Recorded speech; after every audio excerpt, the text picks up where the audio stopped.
So you got all your money and a little bit extra out? Yeah. Love it. An extra $10,000. This property is making me like $40 cash flow per month.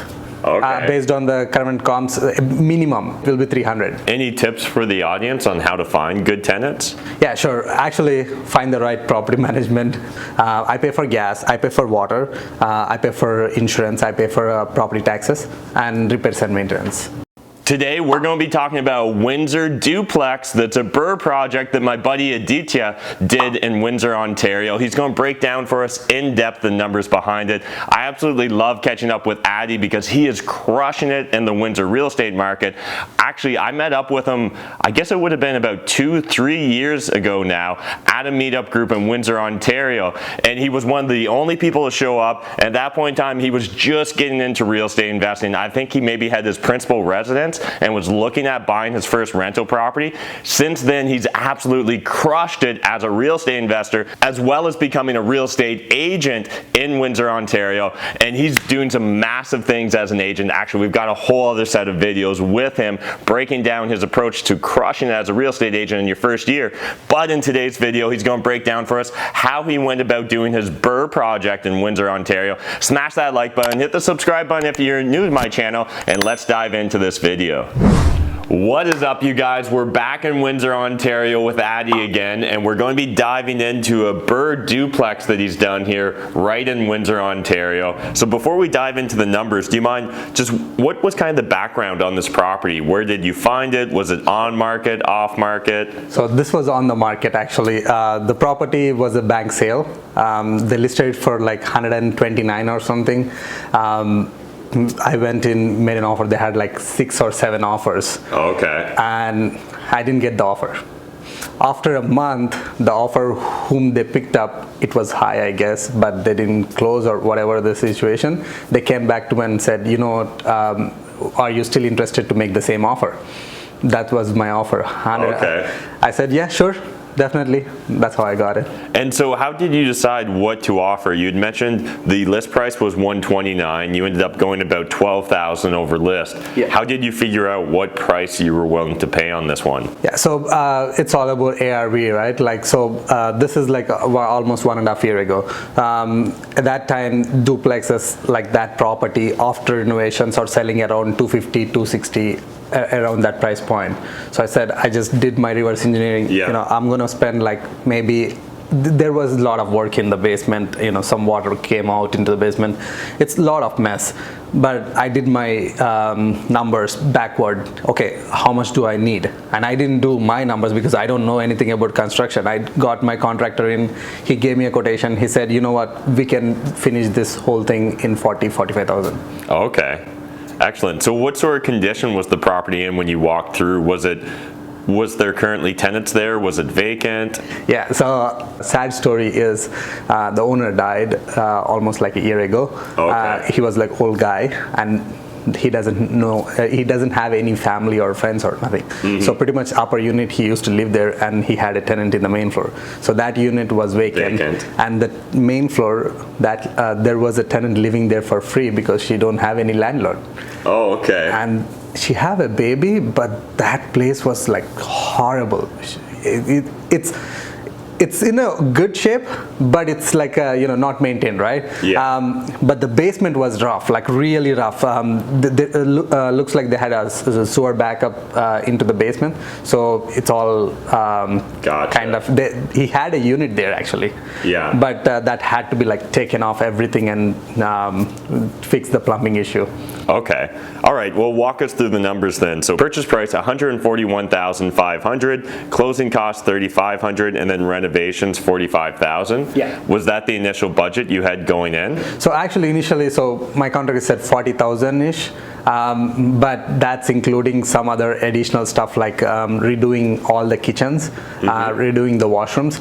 But because of the issues, we ended up spending a little bit more on the issues part, and I didn't redo the kitchen in the main floor and the bath. We just like did some lipstick work, painted the cabinets, you know, just pretty much painted and cleaned up. So that's how like we were able to still put it in within the budget, but we fixed the major issues. Okay, and then so your total invested 190,000. Correct.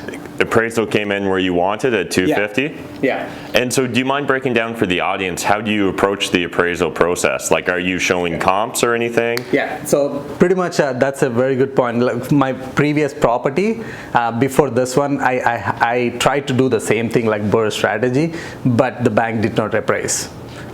Because I was not smart enough at that point.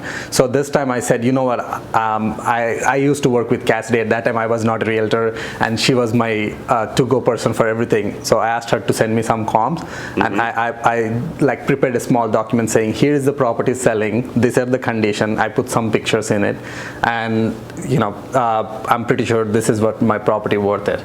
And they sent an appraiser, and good thing is I was there when the appraisal was done. I told him exactly what are the things I have done.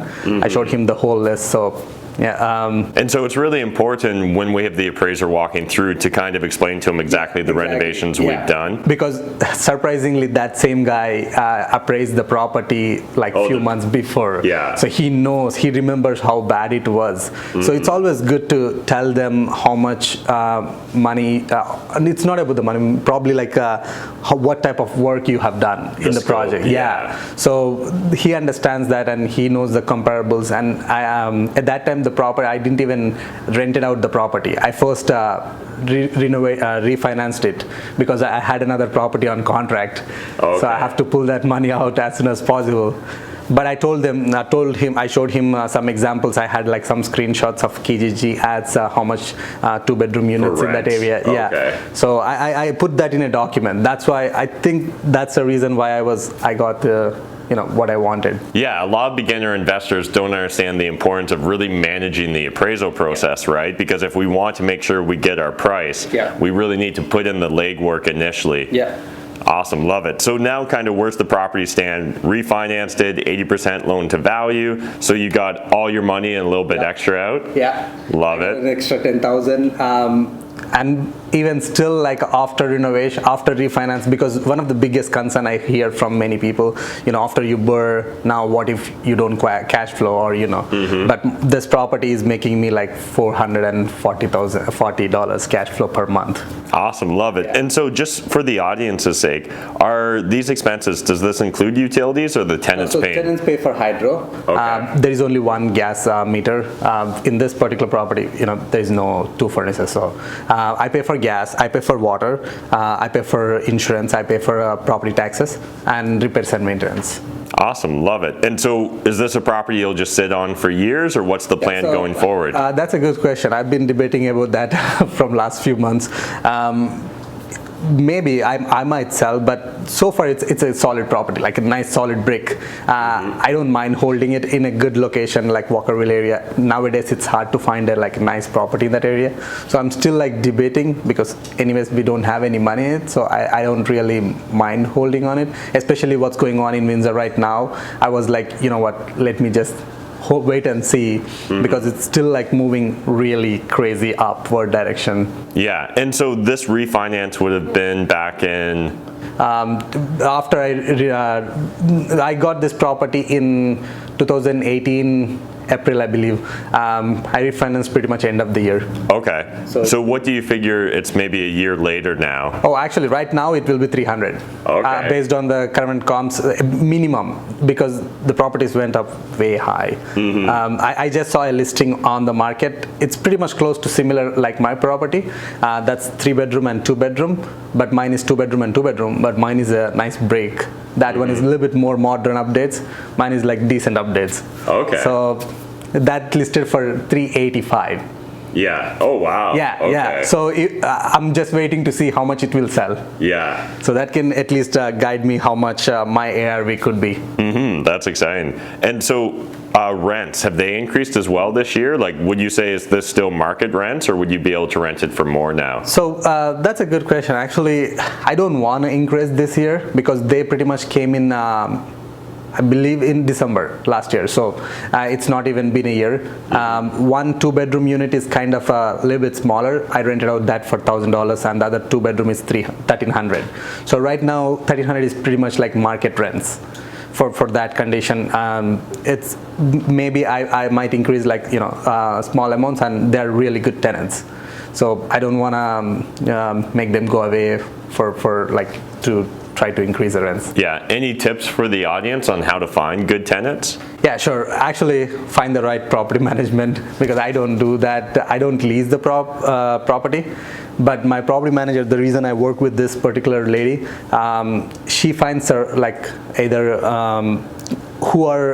she knows what type of tenants will stay longer. Also, she does like a intensive background check and what kind of work they are doing, if they're working, if they're staying home, why they're staying. She looks at a lot of details, and pretty much she knows whether they're gonna stay longer or not.